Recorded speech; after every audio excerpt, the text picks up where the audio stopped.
America Israel ने जो हमले किए ईरान के ऊपर, उससे अब तक मिडिल ईस्ट के देश त्रस्त थे। भारत के भीतर भी गैस की किल्लत हो रही थी। हालांकि जो पैनिक बुकिंग थी उसकी दर लगातार घट रही थी, लेकिन अब सीधा आम आदमी की जेब पर भारत में भी असर पड़ा है। भारत के लगभग 4% लोगों पर इसका असर पड़ा है। ईरान युद्ध ने आम जनता की जेब पर अब सीधा वार कर दिया है। भारत में देश भर में प्रीमियम पेट्रोल की कीमत में 2.09 प्रति लीटर की बढ़ोतरी कर दी गई है। आज से इसे तुरंत लागू भी कर दिया गया है, लेकिन सिर्फ शुरुआत है। युद्ध शुरू होने से पहले कच्चे तेल की कीमत कितनी थी, अब कितनी हो गई है? भारत रूस से पहले कितना सस्ता तेल खरीदता था, अब क्यों महंगा हो गया है? भारत तेल गैस की जरूरत किन देशों से पूरी कर रहा है? दुनिया के दूसरे देशों में पेट्रोल डीजल कितने महंगे हुए हैं और महंगाई पर कितना असर पड़ेगा? आज आंकड़ों के साथ इन सारे विषयों पर बात करेंगे। आज 20 मार्च 2026 से प्रीमियम पेट्रोल बीपीसीएल का स्पीड, एचपीसीएल का पावर, आईओसीएल का XP95 महंगा हो गया है।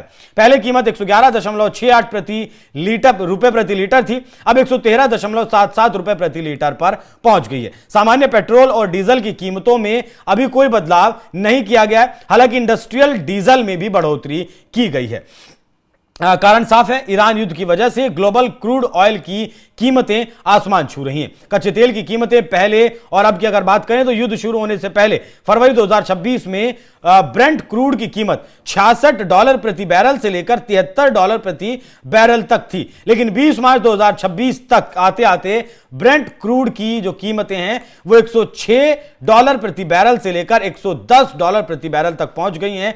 कुछ समय पहले ये $120 प्रति बैरल तक भी पहुंच चुकी हैं। भारतीय क्रूड बास्केट 17 मार्च की अगर बात करें तो भारत को फिलहाल $146 प्रति बैरल के आसपास कच्चे तेल की कीमत भारत को चुकानी पड़ रही है। युद्ध शुरू होने के बाद 106% की इसमें बढ़ोतरी हुई है। अब आपके दिमाग में यहां एक सवाल आया होगा कि जब अंतर्राष्ट्रीय बाजार में फिलहाल $110 प्रति बैरल तक की कीमतें हैं, तो फिर भारत का जो क्रूड बास्केट है वो $146 प्रति बैरल क्यों है, उसे भी समझिए। भारतीय क्रूड बास्केट को कोई एक खास प्रकार का कच्चा तेल नहीं है। यह भारत की रिफाइनरियों जैसे कि आईओसीएल, बीपीसीएल, एचपीसीएल में प्रोसेस होने वाले कच्चे तेल का वेटेड एवरेज है, मतलब भारित औसत है। मतलब भारत जो अलग अलग देशों से तेल खरीदता है उनकी कीमतों का एक मिश्रण निकाला जाता है, जो भारत को वास्तव में कितने दाम पर तेल मिल रहा है यह बताता है। इसे पेट्रोलियम प्लानिंग और एनालिसिस सेल नाम की सरकारी एजेंसी रोजाना कैलकुलेट करती है।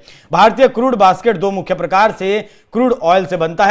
सार ग्रेड, मतलब इसे आप ऐसे कह सकते हैं कि कड़वा ग्रेड जो है उसमें ज्यादा सल्फर होता है। यह मिडिल ईस्ट से तेल आता है, दुबई हुआ, ओमान हुआ, सऊदी अरब हुआ। इसकी हिस्सेदारी भारतीय तेल में लगभग 78% है। स्वीट ग्रेड की अगर बात करें तो इसमें सल्फर कम होता है, इसे आसानी से रिफाइन किया जा सकता है। इसकी हिस्सेदारी कम है, 21 से 22% भारत के तेल में है। तो इंडियन बास्केट में सार ग्रेड का वेट उसे गुना की जाती है उसकी कीमत से, प्लस स्वीट ग्रेड प्लस उसकी कीमत जोड़कर यह निकाला जाता है। भारत की रिफाइनरियों को वास्तविक जरूरतों के हिसाब से बनाया जाता है, क्योंकि भारत ज्यादातर middle east, Iraq, Saudi, UAE, Oman आदि देशों से सार क्रूड ऑयल का आयात करता है। भारत का 50% से ज्यादा तेल मिडिल ईस्ट से ही आता है और हॉर्मुज से ही गुजर कर आता है। युद्ध से सप्लाई डिस्टर्ब हुई है, जहाजों का इंश्योरेंस और शिपिंग कॉस्ट बढ़ गए हैं, जिससे कि यहां कीमतें ज्यादा बढ़ी है मिडिल ईस्ट के तेल में, और हम ज्यादा मिडिल ईस्ट का तेल ही मंगाते हैं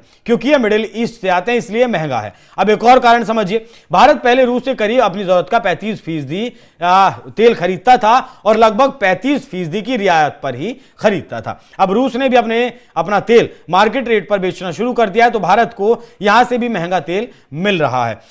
भारत को जो तेल पहले लगभग $50 प्रति बैरल मिल रहा था, वो तेल भारत को अब $105 से $110 प्रति बैरल मिल रहा है। आज भारत रूस से अपनी जरूरत का 19 से 25% तेल खरीद रहा है, जो पहले 35 से 40% हुआ करता था। इराक से 17-18% भारत खरीद रहा है, यूएई से लगभग 16% तेल खरीद रहा है, और सऊदी अरब से 17% खरीद रहा है लगभग, और यूएई से लगभग 10% तेल भारत अपनी जरूरत का खरीद रहा है। ये सारे देश युद्ध की आग में फिलहाल जल रहे हैं। ईरान ने कतर से सबसे बड़े एलएनजी प्लांट पर हमला किया। इस हमले में एलएनजी का प्रोडक्शन 17% तक घट गया, जिसका असर आने वाले लगभग 5 साल तक प्रोडक्शन पर रहेगा, और यह प्रोडक्शन फिलहाल पूरी तरीके से बंद है। एलपीजी का प्रोडक्शन 13% कम हुआ है मिडिल ईस्ट के देशों में, या फिर कहें कि कतर में हीलियम का 14% कम हुआ है, नेफ्ता और सल्फर का 6% प्रोडक्शन कम हुआ है। हालांकि यह भी सच है कि भारत की तेल सप्लाई बंद नहीं होगी, क्योंकि